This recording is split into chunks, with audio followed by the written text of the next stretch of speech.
My name is Lena Hart. I am 35 years old, and 3 months ago, my mom handed the $5.2 million business I built from scratch over 12 years to my older sister, like it was a birthday gift. We were sitting at this nice Italian restaurant in downtown Denver when my mom slid a folder across the table, smiled, and said, "We've decided your sister will take over from here. It makes sense. She has kids. She needs stability." Before I could even process the words, my dad leaned forward, looked me straight in the eye, and added, "You'll work under her. She deserves it more. She has kids." I remember my fork hitting the plate a little too loud, the couple at the next table glancing over, my sister trying to hide a smirk. I did not cry. I did not argue. I just let out this short, disbelieving laugh, nodded like I was agreeing to some polite business deal, pushed my chair back, and walked out of that restaurant without touching the dessert I had ordered. 12 years of all-nighters, pitching clients, signing contracts, paying salaries, all boiled down to one night and one sentence: "You'll work under her." On paper, the company had always technically belonged to my mom because she had the banking connections and the credit score, and I trusted her when she said it was just paperwork. I thought my hard work was enough to protect me. I was wrong. For a while, they thought I would calm down and come crawling back to keep their empire alive under their new rules. Instead, I disappeared, took what I still had left, and started making moves they knew nothing about. 3 months after that dinner, it was my parents and my sister calling my phone, begging me to come back and fix the mess they had created. If you want to know how the business they stole from me nearly took them down with it, and how walking away turned into the best revenge I could ever imagine, stay with me until the end of the story. Growing up, I always knew I was the strong one in the family, which was just a nicer way of saying I was the one expected to figure things out on my own. We lived in a quiet neighborhood outside Denver, the kind of place with track houses, cul-de-sacs, and kids riding their bikes until dinner, sprinklers ticking in the background every summer evening. My mom, Evelyn, worked at a bank, and my dad, Thomas, was a civil engineer who spent half his time on job sites and the other half tinkering with blueprints at the kitchen table. My older sister, Rachel, was the golden child from the very beginning. She was 5 years ahead of me, straight A's, student council, the kind of kid teachers would point to and say, "Why can't you be more like her?" When I was little, I honestly thought the sun rose a little brighter on Rachel's side of the house. If she forgot her lunch, Mom would drive it to school. If I forgot mine, Mom would say, "You'll survive. Just grab something from the cafeteria." Ifo. It started small, in ways you could excuse. Rachel got the new clothes, the new phone, the better bedroom. I got hand-me-downs and a pat on the back for being so low maintenance. When Rachel got older, moved to Chicago, and started climbing the corporate ladder in HR for a big company, the gap between us turned into a canyon. Mom flew out to help her move into her first nice apartment, spent a week setting up furniture and organizing closets. She wired money to help with Rachel's down payment on a condo, called it an investment in her stability. She paid for Rachel's MBA without blinking, talking about how it was for the grandkids' future. When I brought up college costs for myself, Mom just looked at me over a stack of bills and said, "You're resourceful, you'll figure it out," like it was a compliment and not a dismissal. So I did. I pieced together scholarships, took on part-time jobs, pulled long shifts at a coffee shop and a campus tech lab, doing homework on 15-minute breaks and pretending I wasn't exhausted. Then Rachel had her first pregnancy, and everything that was already tilted just slid further to her side. There were complications, scary ones, hospital stays, tests, late-night phone calls with doctors. I remember one weekend in particular. I was home from college studying for finals when Mom got a call that Rachel's blood pressure was spiking, Within an hour, she had thrown clothes into a suitcase, canceled everything on her schedule, and was on the first flight to Chicago. She didn't ask if I needed a ride back to campus, didn't check if I had groceries for the week. She just hugged me quickly at the door and said, "You'll be okay, right? Your sister needs me." After that, the dynamic in our family changed in a way that never shifted back. Rachel wasn't just the golden child anymore. She was the fragile one, the miracle mom who had been through so much. Any decision, any argument, any plan for the future got filtered through one question. But what about Rachel and the kids? It was like there was an invisible scale in our house, and anything involving Rachel automatically weighed more. When I won a regional design contest in college and got invited to this little award ceremony in Boulder, I was so proud. I printed the email, stuck it on the fridge, and begged my mom to come. She promised she'd be there, asked what she should wear, said she was proud of me. The morning of the event, she called from the airport, her voice already in that rushed, distracted tone. She had to fly to Chicago instead because Rachel had a big interview and was stressed about childcare, and Mom felt like she needed to be there. "We'll celebrate your thing later, honey," she said. "You know your sister has a lot on her plate." My dad showed up alone that night, clapping a little too loud when they called my name, telling me how proud he was, but even he shrugged and said, "You know how your mom is with your sister. She's been through a lot." That sentence became the excuse for everything. When Rachel got a promotion, Mom sent flowers, a handwritten card, and a gift card to a fancy restaurant in Chicago. When I landed my first freelance client designing social posts for a local gym, Mom said, "That's nice. But is it stable? Is it a real job?" She said it with this half smile that made it sound like a joke, but it never felt funny. When Rachel needed help with daycare tuition, Mom dug into her savings. When my laptop died right before finals and I asked if she could help me replace it, she sighed and said, "Can't your dad help with that? I've already stretched myself so thin for your sister." So my dad and I drove around town, found a used laptop on Craigslist, and he paid for it in cash while apologizing for not being able to do more. I learned early on not to expect my mom to show up for my milestones the way she did for Rachel's. If I invited her to something and she came, it felt like a surprise. If she didn't, it felt like confirmation of what I already knew. Out of pure self-preservation, I stopped asking. Instead of chasing her attention, I turned all that frustration into fuel. I started teaching myself design, social media, storytelling. I spent nights on YouTube tutorials and free online courses, building websites on that beat-up laptop while other people were out at parties. I took every odd job that let me practice. Flyers for school clubs, logos for local bands, Instagram posts for a friend's Etsy shop. I loved it, but under that love there was a dull ache that never really went away.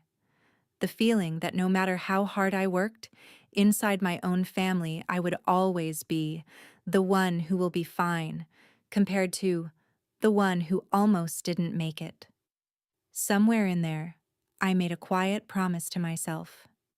If no one in my family was going to bet on me the way they bet on Rachel, I would bet on myself and build something so undeniable they couldn't ignore it.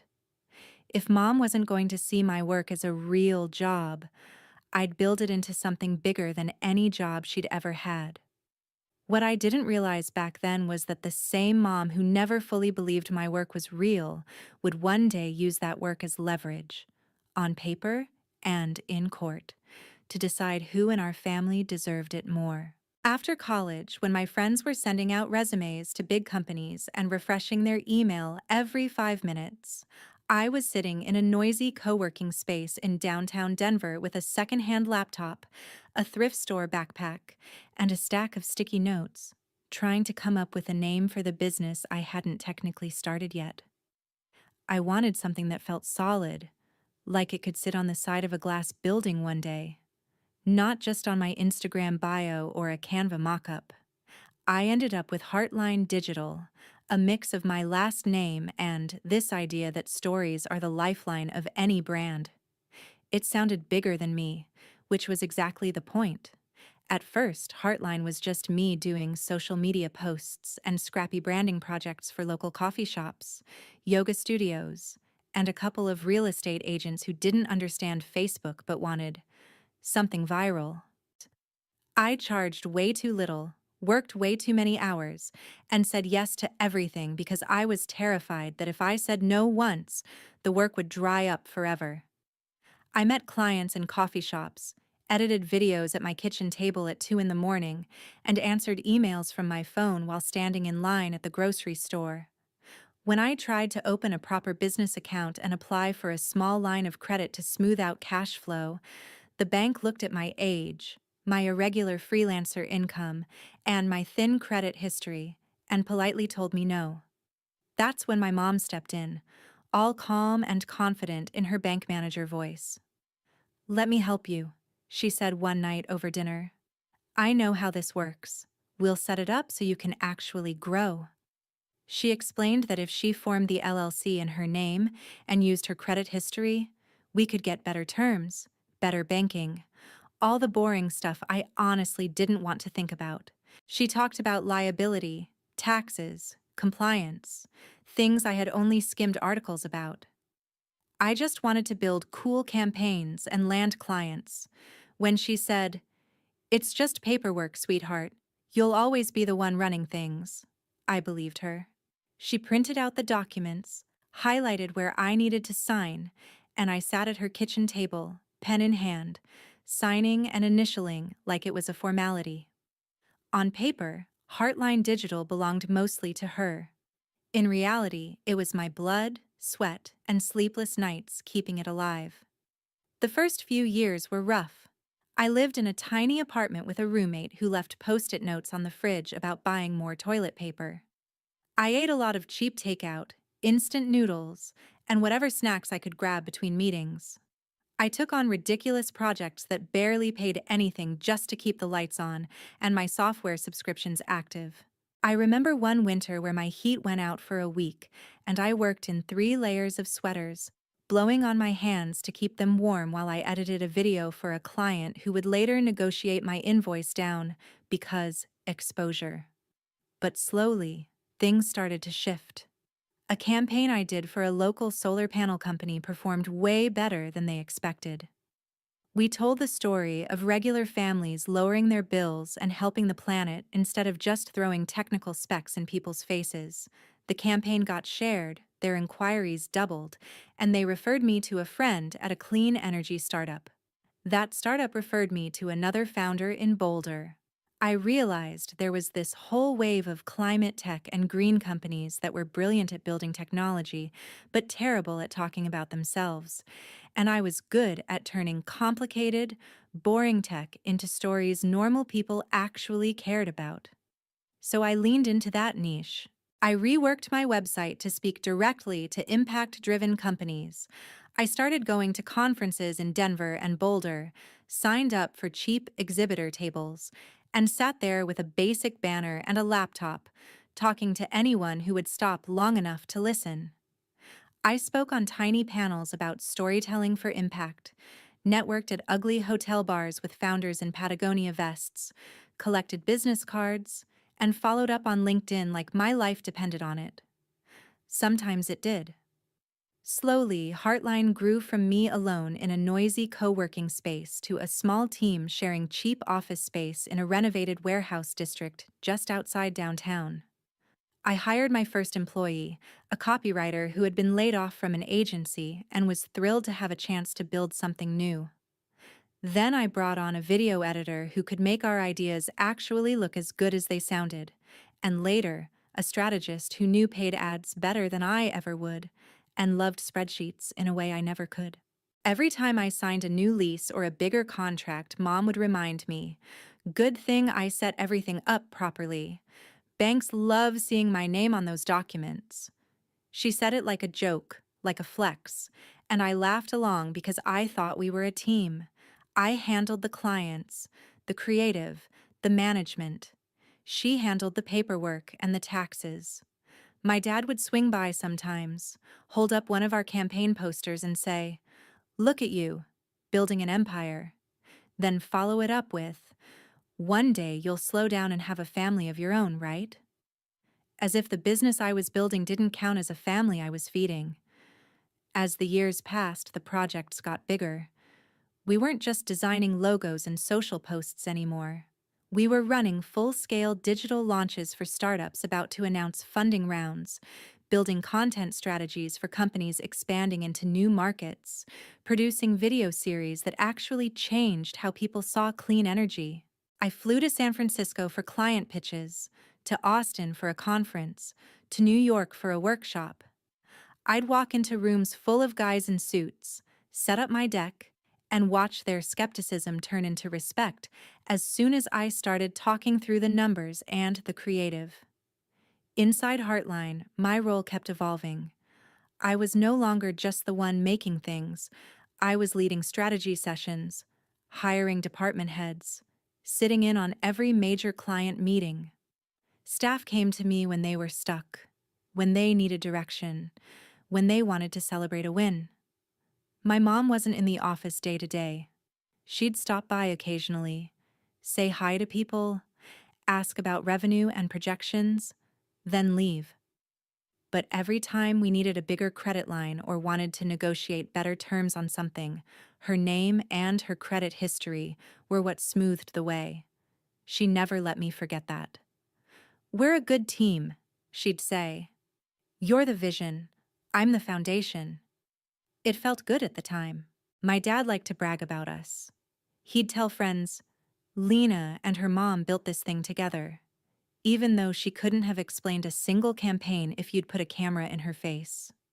My sister watched from Chicago, half curious, half dismissive, making comments at holidays like, "Must be nice working online. I could never handle that instability," while also asking if I could take a quick look at her LinkedIn profile. After about 10 years, Heartline was pulling in over $3 million a year. We moved into a bright, glass-walled office in downtown Denver with our logo on the door, a real reception area, and a view of the city that made late nights a little easier to swallow. My team grew to around 30 people. We were working with startups across the country, signing clients from San Francisco, Austin, New York, sometimes hopping on calls with Europe early in the morning. We had health benefits, a 401k, Friday lunches when we hit big goals. For a lot of my employees, Heartline wasn't just a job, it was their career, their rent, their kids' health insurance. By year 12, we hit $5.2 million in annual revenue. I remember the night I saw that number on the end-of-year report. I sat alone in the office, lights low, the city glowing outside the windows, and I felt like I had finally done it. I had taken every ignored milestone, every "is that a real job?" comment, every time someone dismissed digital work as just posting online, and turned it into something no one could shrug off. Mom called to congratulate me, her voice warm and proud. "I always knew you'd make it big," she said. "And remember, the way we set things up is why you were able to scale this fast. It's a good thing you trusted me." I thanked her, because in my mind, she was right there with me on the winning side. I looked at the logo on the wall, the open plan desks, the photos from our last team retreat, and thought, this is mine. I built this. We built this. It never crossed my mind that the same signatures I'd scribbled at 22 would give her the power to decide, with a single meeting and a couple of documents, that my 12 years of work legally belonged to someone else. The year everything cracked didn't start with my business. It started with my parents. After decades of quiet resentments and louder arguments, my mom and dad finally decided to divorce. I wish I could say it shocked me, but honestly, by then the silence at family dinners was louder than any fight. What did surprise me was how fast things moved once lawyers got involved. There were papers, appraisals, negotiations about the house, the retirement accounts, the cars. Whenever Heartline came up, my mom's tone changed. She called it my business in front of her attorney, talked about the risk she took putting it under her name, about the support she'd provided me. My dad looked uncomfortable, but didn't push back. On paper, Heartline was hers, and he had always seen it as Lena's thing with her mom's help, not something he could or should fight for. When the dust settled, my dad got his share of the house sale and his retirement accounts. My mom kept Heartline Digital completely separate, as if it were some investment she'd made all on her own. I remember sitting in her kitchen one afternoon, stacks of manila folders on the table, when she casually said, "This business is what's going to make my retirement comfortable. You and I did this together." The together part stung, but I swallowed it. I told myself it didn't matter whose name was on the paperwork as long as I was the one actually running it. Then Victor appeared. He was a real estate developer from Phoenix, the kind of man who wore expensive watches and talked about opportunities in every other sentence. My mom met him at some financial conference and was engaged within a year. He started flying into Denver on weekends, talking about golf, markets, and how Denver was ripe for redevelopment. At first, I tried to be polite. I took them to brunch, listened to his stories about flipping entire apartment complexes, nodded when he asked if Heartline could maybe help with branding for my next luxury project. It didn't take long before their conversation shifted from wedding plans to asset strategy. One day, I stopped by my mom's house and caught part of a call on speakerphone. A banker's voice was talking about loan structures, collateral, and something about how having an established digital agency pledged alongside the real estate would strengthen the package. My mom hurried to turn it off when she saw me, smiling too wide as she changed the subject. That was the first time a cold little knot formed in my stomach. A few weeks later, Mom and Victor got married in a small ceremony in Phoenix. Rachel flew in with her husband and kids. My dad didn't go. I was there, standing in a dress I'd bought last minute, watching my mother promise forever to a man who already saw my business as a line item in his next deal. When we got back to Denver, Mom suggested a family dinner to talk about the future. She made a reservation at this Italian place downtown, white tablecloths, soft jazz, the kind of spot where people celebrate promotions and anniversaries. It sounded harmless. It wasn't.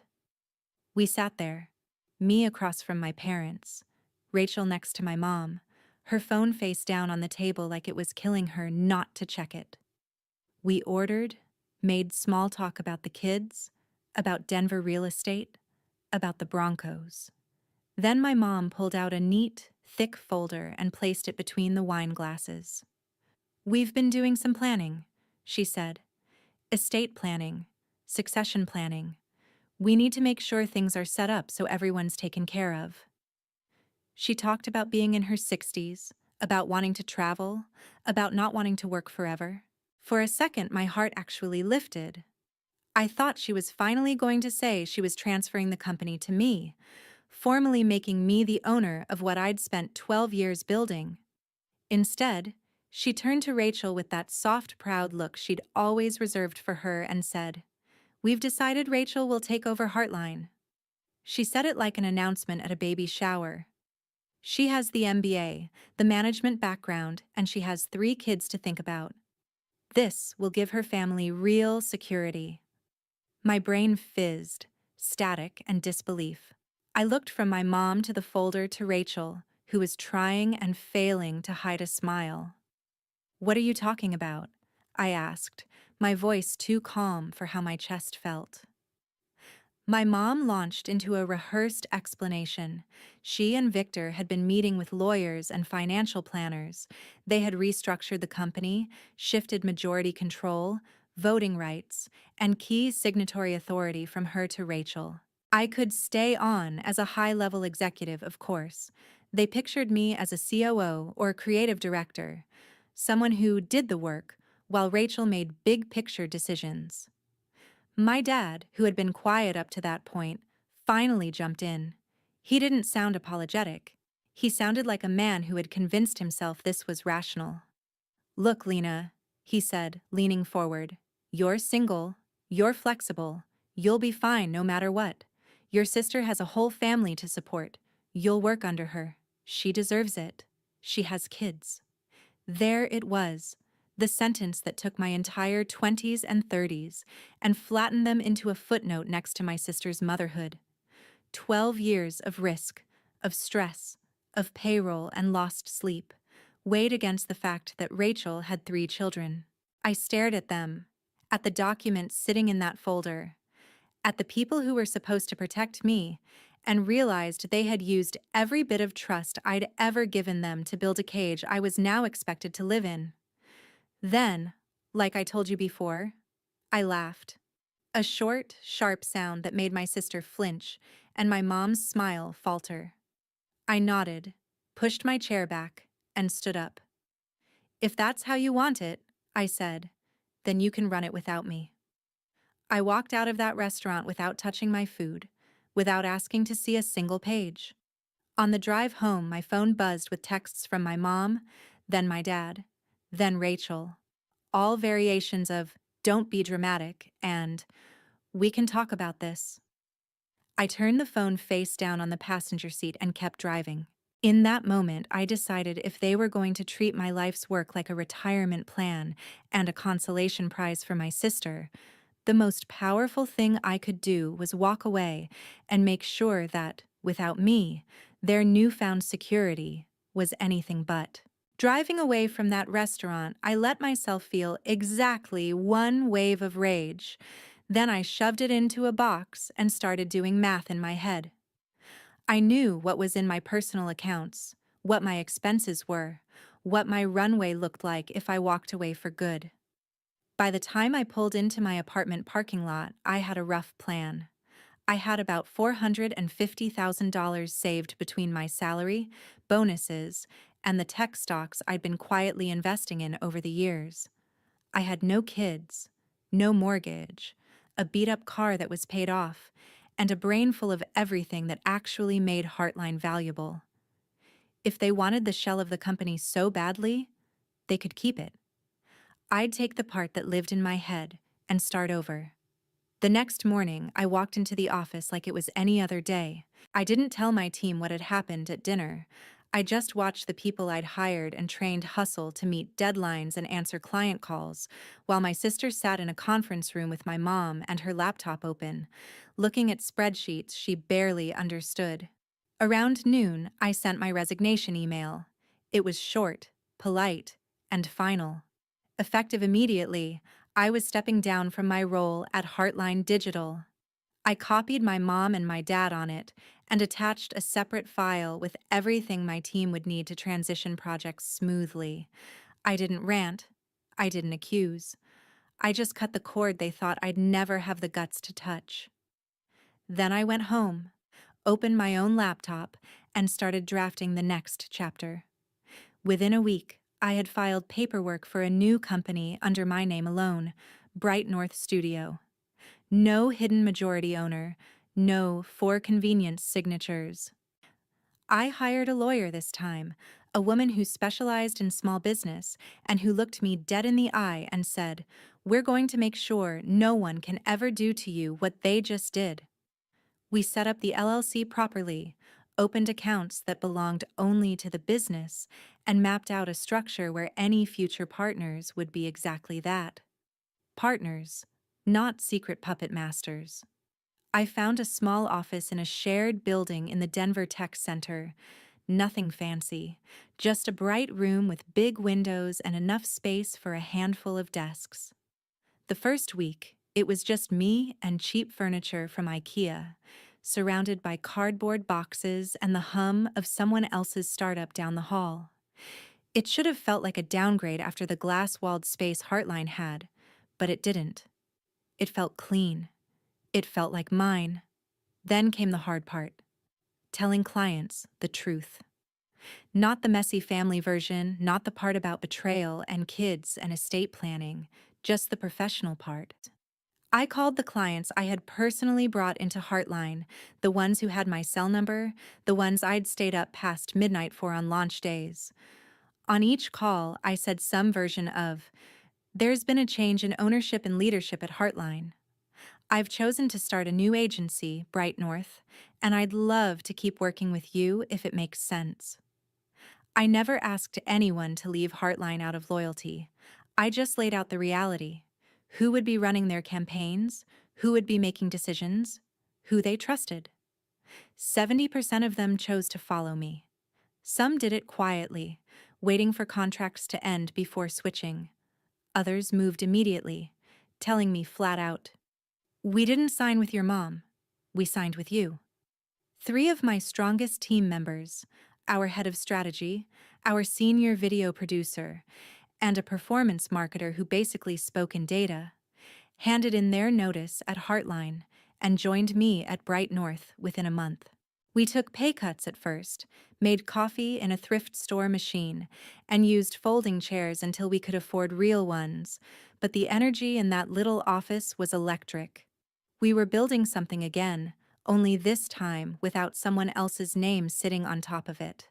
About 2 months in, a friend of mine who ran a small online summit for founders asked if I'd be willing to share my story on a live session about boundaries and burnout. I hesitated. I wasn't sure how much I wanted to put out there. But then I realized I didn't have to expose my family to tell the truth. I talked about what it was like to build a company where the legal ownership didn't match the actual work, how I'd ignored the red flags because it was just paperwork, how I'd let loyalty override common sense. I never said Heartline's name. I never named my mom or my sister. I just told the story of walking away from a business I had technically never owned and starting over with everything I'd learned the hard way. Someone clipped that talk into a 10-minute highlight and posted it on YouTube and LinkedIn with the title, "She Built a 5.2 million Business She Didn't Own." It took off. People in the comments tagged each other, saying things like, "Read your contracts," and "Never put your parents on the paperwork," and "This is my worst nightmare." A few founders reached out to me after watching it, saying they wanted to work with someone who understood both the power and the danger of building something from scratch. Those messages turned into discovery calls. Some of those calls turned into contracts.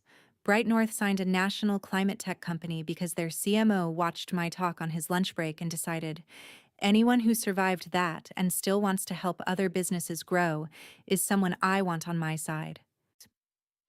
While my parents were telling themselves I'd come crawling back to keep Heartline afloat, I was sitting in a tiny office in Denver, looking at the first real revenue reports for Bright North Studio, realizing that walking away from what they stole was not the end of my story.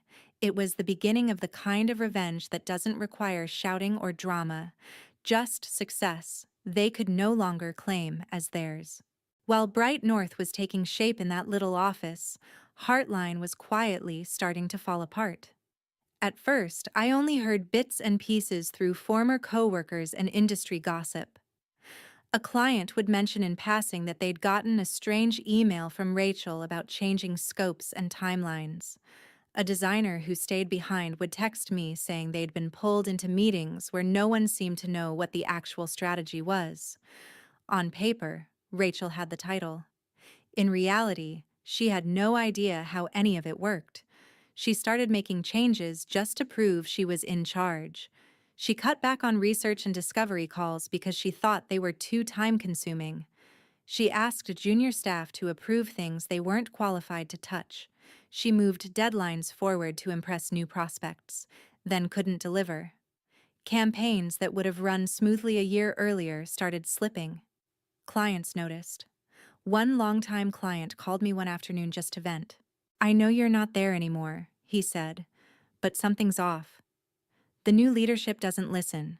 They keep talking about efficiency and process, but they're missing the whole story. It feels hollow."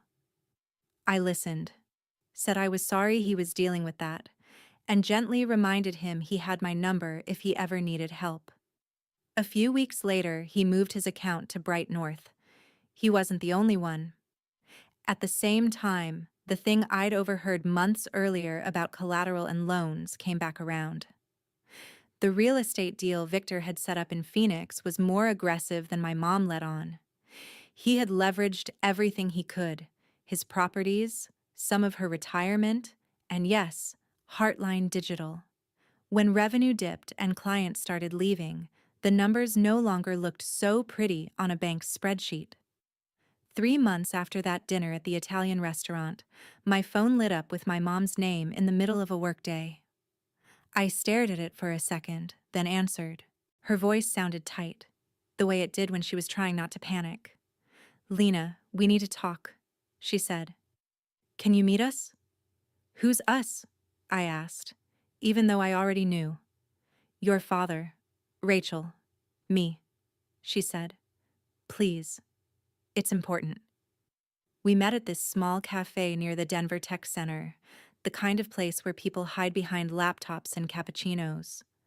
I walked in, wearing jeans and a bright North hoodie, hair pulled back, my laptop bag slung over my shoulder. They were already there, sitting at a corner table. My mom looked tired in a way I hadn't seen before. My dad kept adjusting his glasses. Rachel's confidence had slipped. She looked like someone who hadn't slept well in weeks. For a second, seeing them like that almost cracked something in me. Then Rachel opened her mouth. "You've put us in a really difficult position," she said, like I was a misbehaving employee. "Clients are leaving to go with you. Staff are following you. It's not fair." I held her stare and said, "They're adults. They chose where to go. I didn't force anybody." My mom jumped in, trying to smooth it over. "Regardless of how we got here," she said, "the reality is Heartline is struggling. The bank is breathing down our necks. We need you back, Lena. You know the clients. The team respects you. If you come back as COO, under Rachel, we can fix this. For the family." My dad nodded, leaning forward with that same logic he used at the restaurant. "Sometimes you have to put aside your pride for the greater good. Your sister has a family to support. You're still young. You'll work under her, but you'll still be important." I let them talk. I asked a few questions, not about their guilt or excuses, but about numbers, revenue, debt, the loan tied to Victor's development, the covenants they were in danger of breaking. The more they reluctantly shared, the clearer it became. Heartline wasn't just wobbling, it was sinking, and if I stepped onto that ship, I'd be dragged down with it. "You could buy it," Rachel blurted out at one point, desperation cutting through her tone. "Mom said we could transfer control back.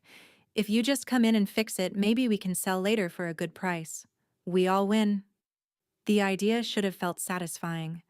The girl who built a company she never owned, swooping in to buy it for pennies on the dollar. And for a second, I did consider it. I pictured taking back the logo I designed, the name I came up with, the office I'd decorated. But then I saw what else came with it. A mountain of debt tied to a real estate deal I'd never agreed to, a board made of people who had already proven they'd sacrifice me for convenience, and a family who still believed their needs outranked my autonomy. "No," I said finally, calm and clear. "I'm not coming back. I'm not working under Rachel. And I'm not buying a company that only started falling apart because you didn't think I was worth owning it in the first place." My mom's eyes filled with tears. "We're your parents," she whispered. "This is your family." "You made a business decision," I replied. "These are the consequences." I stood up, left enough cash on the table to cover my coffee, and walked out. 18 months later, Heartline Digital was gone. They sold it to a larger agency for a fraction of what it had once been worth. The buyer cared about a few client contracts and some equipment, not the story behind it. The proceeds barely covered the debts from Victor's failed project. My mom had to sell her house in Phoenix, move into a small apartment, and start over in her 60s. Victor quietly exited the picture when the money dried up. My dad picked up freelance consulting jobs to make ends meet. Rachel and her family lost the big suburban house they'd stretched to afford and moved into a cramped rental. She reached out to me once, asking if Bright North needed help with HR or coaching. I told her, politely but firmly, that we were fully staffed. The truth was, my team deserved better than bringing my family's dysfunction into the office. They made their choices. I made mine. And the gap between us, once just emotional, had finally become financial and professional too. 2 years after I walked out of that Italian restaurant, I stood in a different kind of room on a small stage at a tech conference in Austin, looking out at a sea of founders, marketers, and investors, and saw our new logo glowing behind me, Bright North Studio. We had 45 employees by then, clients across the country, and annual revenue just over $15 million. Someone introduced me as the woman who rebuilt everything from zero, and it hit me for the first time that they were right. I had rebuilt everything, just not in the way my family ever imagined. Back in Denver, our office was twice the size of the one Heartline used to have, with plants everywhere, messy whiteboards, and a wall covered in campaign prints we were actually proud of. My team wasn't just talented. They were loyal in a way money alone doesn't buy. They knew the story. They'd watched me draw hard lines around what we would and wouldn't tolerate, and it shaped the culture from the inside out. On the personal side, my life had filled in too. I was dating Eli, a software engineer I met at a climate tech event. He knew the whole messy family saga and never once suggested I just forgive and forget. He respected my boundaries, my time, my work. We were planning a trip to Europe, talking about future possibilities without tying my worth to any of them. I wasn't rushing to get married just to prove something to anyone. One afternoon, I ran into my mom at a grocery store back in Denver. She looked smaller somehow, like the weight of all those choices had finally settled onto her shoulders. We made small talk near the produce section, the way strangers do. She apologized, quietly, in half sentences and looks more than words. For a moment, I felt that old urge to fix things, to make her feel better, to carry the guilt for everyone. Instead, I took a breath and let the moment be what it was, a reminder, not a reopening. A few weeks later, I dropped off an old laptop at her apartment, the same kind of model she'd bought me when I first started freelancing, the one I'd built my early portfolio on. I'd wiped it clean, left a note that simply said, "Thank you for the beginning. I'll handle the rest from here." It wasn't revenge. It was closure. What my parents and my sister went through wasn't some magical karma. It was the natural result of treating people like tools instead of partners, of using family as a shield for selfish decisions. My success wasn't payback. It was proof that walking away from people who refuse to see your worth is sometimes the only way to survive. The real lesson in all of this is simple and brutal at the same time. You can love your family and still say no. You can be grateful for what they gave you and still refuse to let them own your future. You can lose what you thought was everything and still come out with more than you started, because you finally understand that you are the real asset, not the company, not the name on the paper. So if you've ever felt pressured to shrink yourself for the sake of keeping the peace, if you've been told to accept less because someone else's needs are supposed to matter more, ask yourself this: what would happen if, just once, you chose yourself and walked toward the life you actually want instead?